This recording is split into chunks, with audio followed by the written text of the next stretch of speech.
this morning is on the topic overseeing CHRO priorities, addressing complexities, and tackling key obstacles. We have Mr. Ranjit Khompi, VP and Head of HR for Reliance New Energy Power Electronics, Reliance Industries Limited. Mr. Ranjit Khompi is VP and HR Head at Reliance Power Electronic and is a seasoned leader with extensive international experience in diverse industries. He is a certified board member contributing a global perspective to address current and future challenges in boardrooms. I request everyone to kindly put your hands together and welcome Mr. Ranjit Khompi.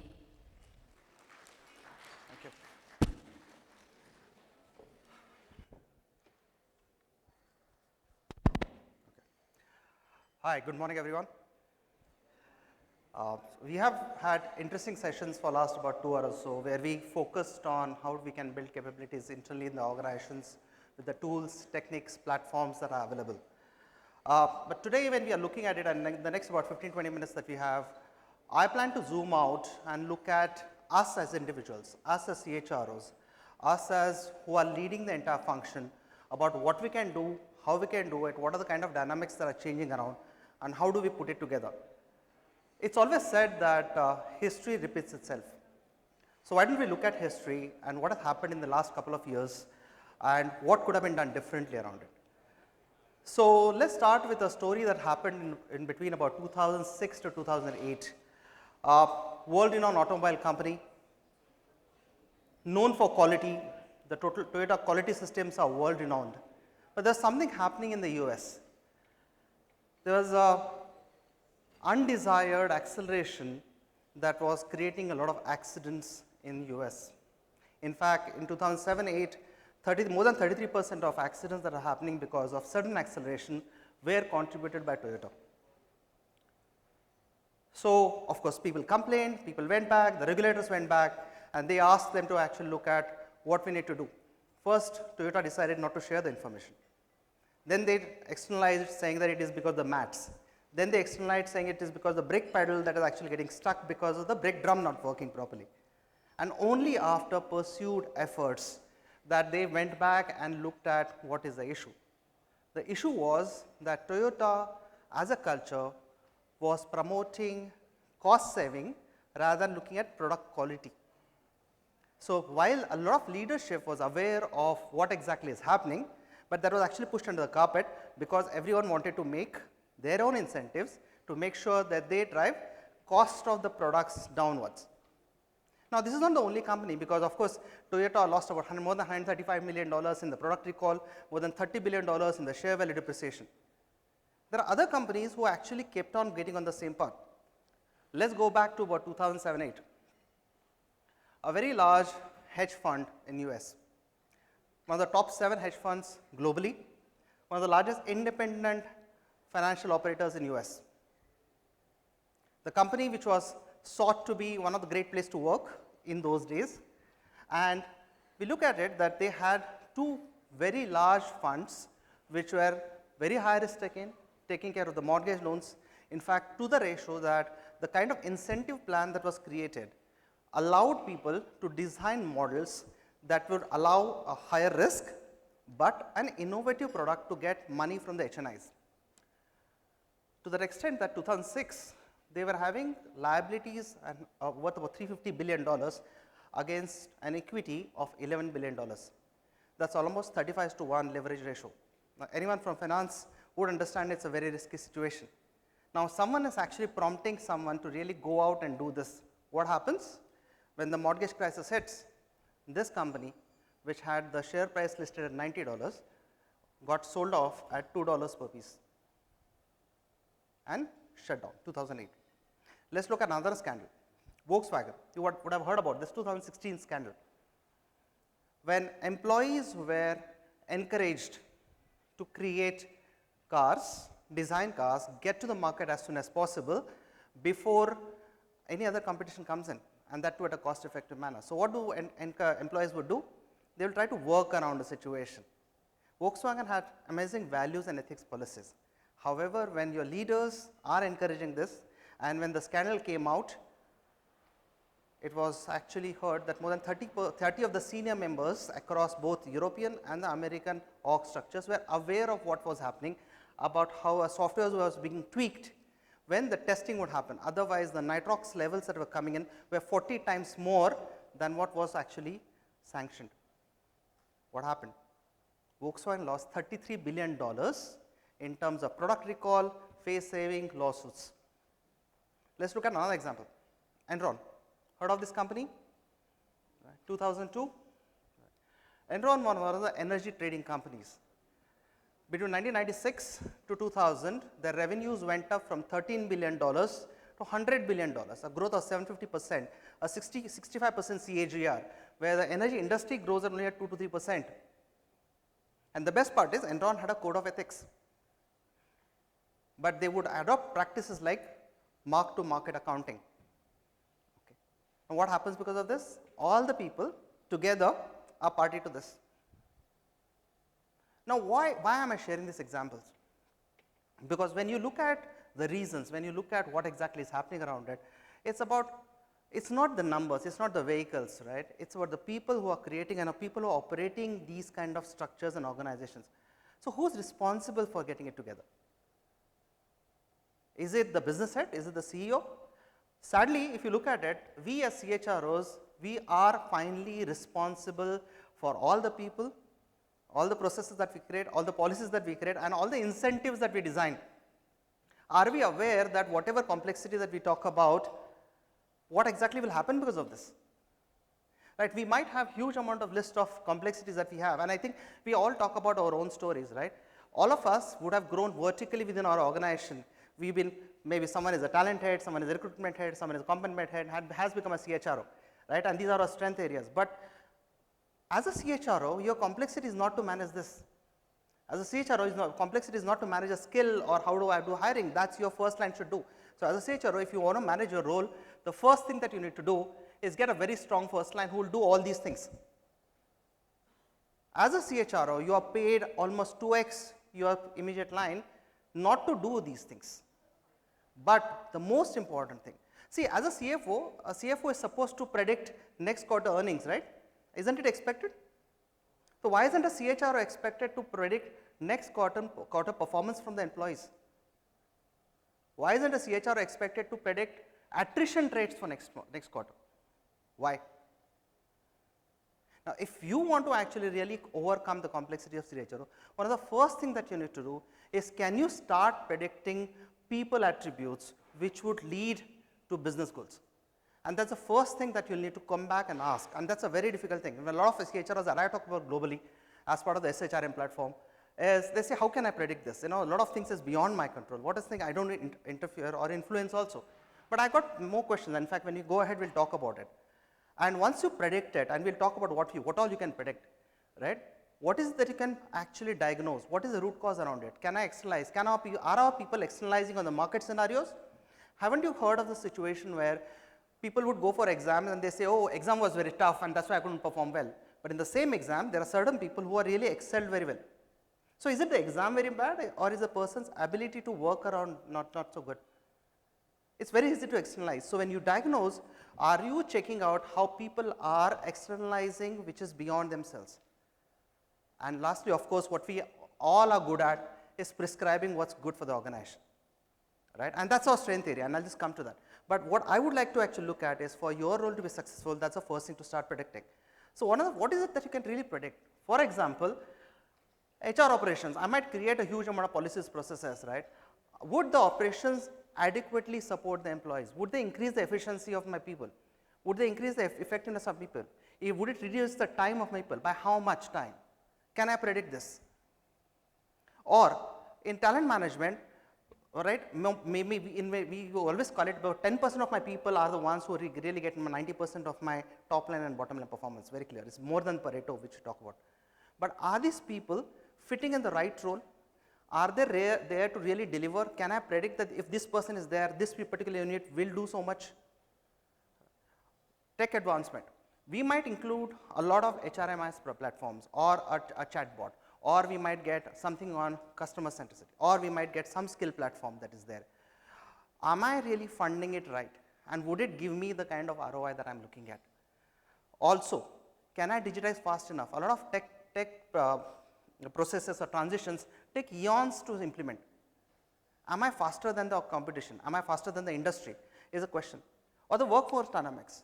Am I doing the right KPI? All the examples that we looked at, were the right KPIs?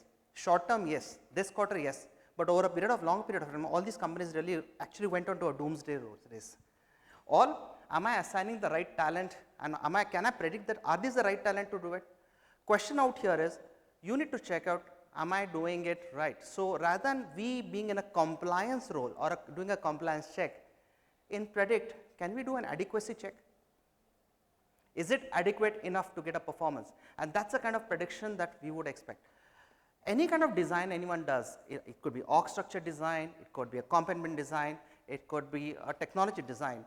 There is something that we prove validity. Even when we interview, what we are doing is we are predicting if a person would be successful in a role, right? And that's called in a statistics term, it's called predictive validity. How valid is your org design? How predictable is your org performance? How predictable is your cost performance? And that's a question that you need to ask yourself, because unless until you ask yourself, you would not be able to stand up, face the C-suite. You will not be able to stand up and face the board. So check out, and that's the kind of question to everyone out here. And this is what would happen. And I'll give you two examples out here. In 2006-2007, if the CHRO of Motorola would have just looked at outside and seen if Apple is hiring so many mobile techies, which way is it going? Would it force any competition to my business? Come back home.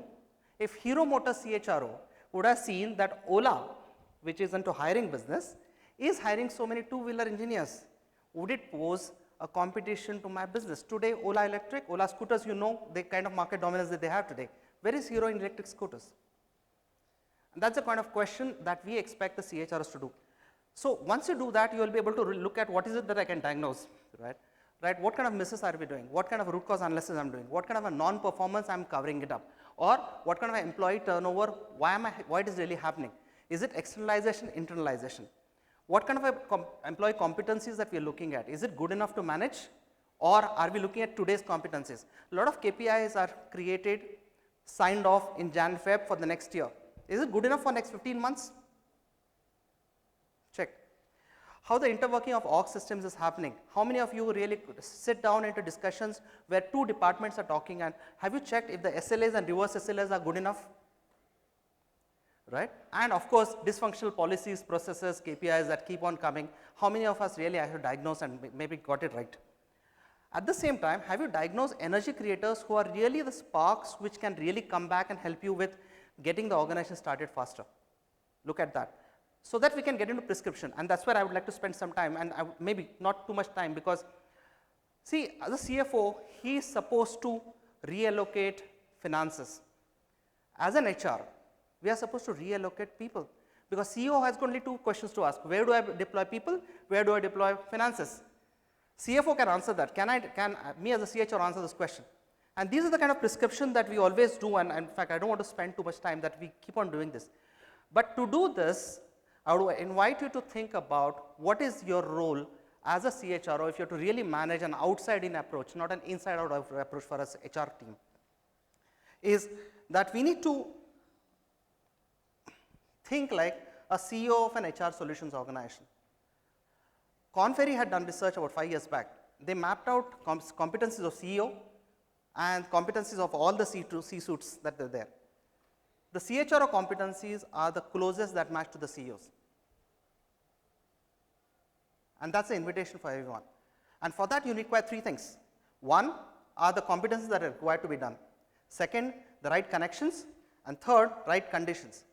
Now, because you are not an entrepreneur, you are an intrapreneur, you are inside the organization, and that's why you need to make sure that all three are taken care of.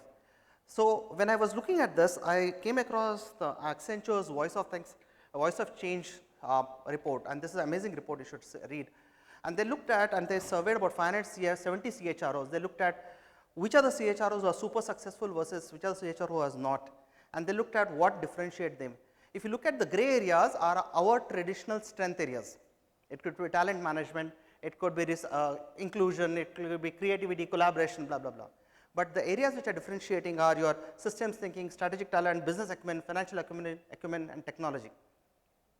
CHROs, the top 30% CHROs who are in the field ahead are developing themselves in these areas, because then they can discuss with CEOs and other suits about what exactly is happening with business, not what is happening about their team. And that is how you are invited to a decision making table. Otherwise, you will be taking instruction about what strategy has been created. Second is Ramcharan, Professor Ramcharan had clearly, beautifully talked about the group of three. And when I talk in boards, and this comes out very well, because there is something called as a pre-meeting before the meeting, right? And the G3s, which is the CEO, CFO, CHRO, is an amazing group of three which can together contribute to the organization goals. Because they are the CFO and the CHRO are the only two horizontals which can have view across all business verticals and support functions. So, forming an alliance with the CEO, CFO and the together as along with us creates an amazing platform where your business decisions are also heard, your inputs are heard, and you can also rather than just listening to them, you can ask tough questions. So, forming this, for this of course, we will talk about what conditions you need to create, but that is something that we need to look at. And of course, for this to happen, you need to have create conditions for yourself. One of the first things you should do is, of course, get excellent level 1 team for yourself. Otherwise, you will be involved in transactions all the time. You will not have time to really build up and do this. Get into transactional task automation, which will in turn allow you to get into strategic partnerships. Otherwise, your mind space will be always blocked. Second, you have to move from being an HR leader to a business leader, right? You are an excellent HR person, that is why you are an HR leader, but you have to move into that boardroom, you need to become an excellent business leader. You have to change the CEO perception that someone who knows only about people to someone who will actually get aligned to the CEO from a business achievement perspective, right? And then of course, it is always said that people are owned by their managers, because they are the first point of contact. So, why should HR, the people be only HR's responsibility? So, only CHRO owning the talent, why not the CXOs own the talent completely? And that is where you can make a talent first organization, and then you can focus on business as usual, right. So, is it only theory? Let us look at some examples. So, I will just take 3 examples out here. First is McGraw-Hill. McGraw-Hill publications, all of us would be aware of this. So, in 2010, McGraw-Hill was doing very bad. Of course, the Great Recession, the Standard & Poor, which is the world's S&P 500 index you heard about, was doing very bad, because whatever they had predicted, all had gone washed out in 2008. The CEO, Terry McGraw-Hill, got his CFO and the CHRO to work together and say what exactly you can do about working with this.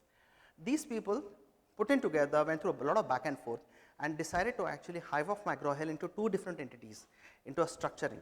So, they looked at all the implications. See, what happens is when we take a business decision, there are 5 implications: people, cost, customer, process and time. So, they looked at all the processes, and because they worked together, there was no push and pull, there was actually collaboration around it. And they decided to make McGraw-Hill Financial Services as a separate company and McGraw-Hill Publication as a own company. Today, S&P itself, which is owned by the financial services, now it is S&P Financials, is 4 times more valued compared to the McGraw-Hill in 2010. Let us look at something closer. Tata Communications. In 2012, Tata Communications went through a lot of cost pressures because of Chinese imports, and of course, with the telecom companies beating them down. Vinod Kumar, who is a CEO, got his CFOs and CHROs to work together on this, and one of their first idea was to actually get more technology in place, because they were lagging in that. But if you have to get technology in place, you need to pay higher. So, both the CFO and CHRO worked together, they got the best of the people while reducing the people cost by 7%. Second was innovation. They say, okay, let us reduce the cost by more than $100 million. They put innovation councils in place together. They got about 500 people to work together, and they got 100x into some amount actually as savings. And the CHRO is now heading one of the businesses of Tata Communications. That is the story. And the last is story where I was part of. So, before my avatar of being in New Energy CHRO, I was part of Reliance Retail as a head of talent management VP, and we partnered. Now, of course, when the entire COVID happened, the brick and mortar retail got washed out. So we worked together and we checked out what exactly we can do. The CFO, the business head and myself, we worked together on what can be done.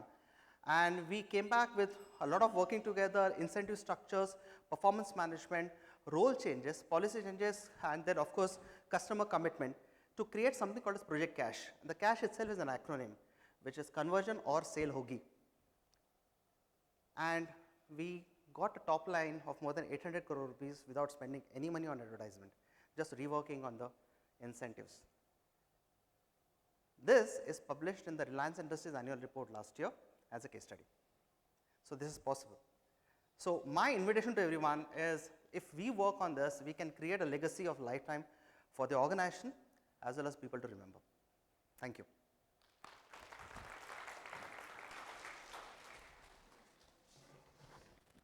For that lovely session, I would like to now invite Ms. Veena Joji, CHRO Apexon, on the dais to do the honors.